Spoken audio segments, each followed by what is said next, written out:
Hi, I'm Ashlyn, and this is how to use your Pearson eText.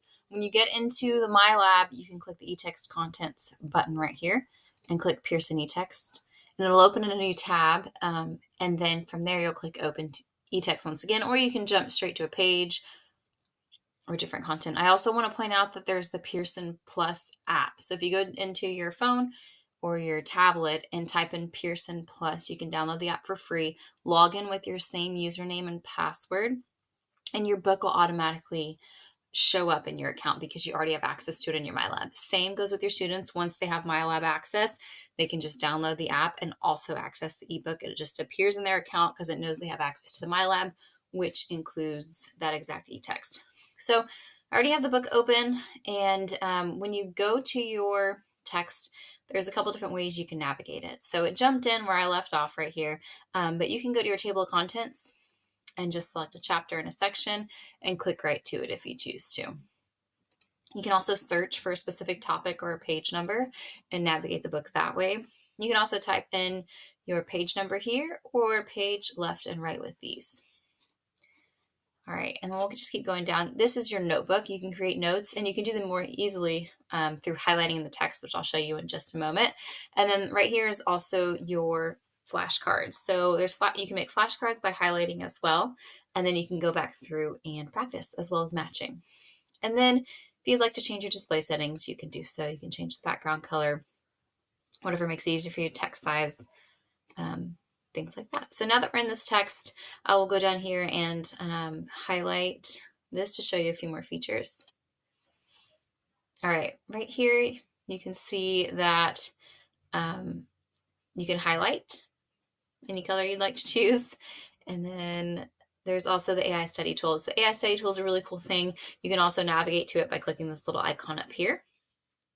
When you're in here, if you highlight something and navigate to the AI study tool that way, it'll automatically try and prompt things based on what is on this page. Or you can ask it to give you a summary or give you some practice problems, or what is matrix multiplication?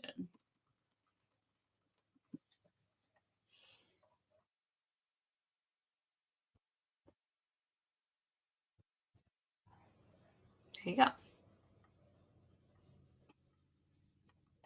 You can ask it to break it down. One of the popular prompts is explain this to me like I'm a fifth grader. Can you explain this to me more simply?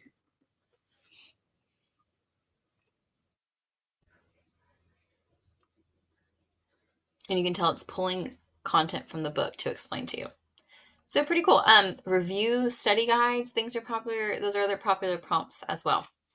Back into the text, to click on that highlight, you can also click new note. So along with this highlight, you can type in study this for test. Or maybe it's during a lecture and your students can type in something that you said in front of the class, or you can do a link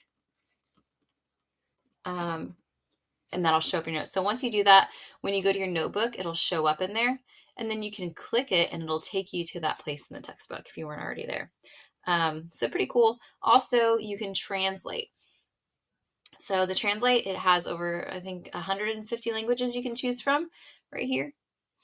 And really cool for someone who's English is not their first language, and it'll just translate that selection for you.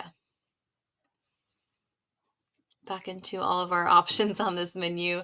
You can copy, and then you can, of course, delete your note if you'd like to, and you can start audio here. Another way to listen to the textbook is clicking the headphones right here. And I do love the book on the phone and the devices for the audiobook as well. So if you wanted to read your book on the go, you can do so.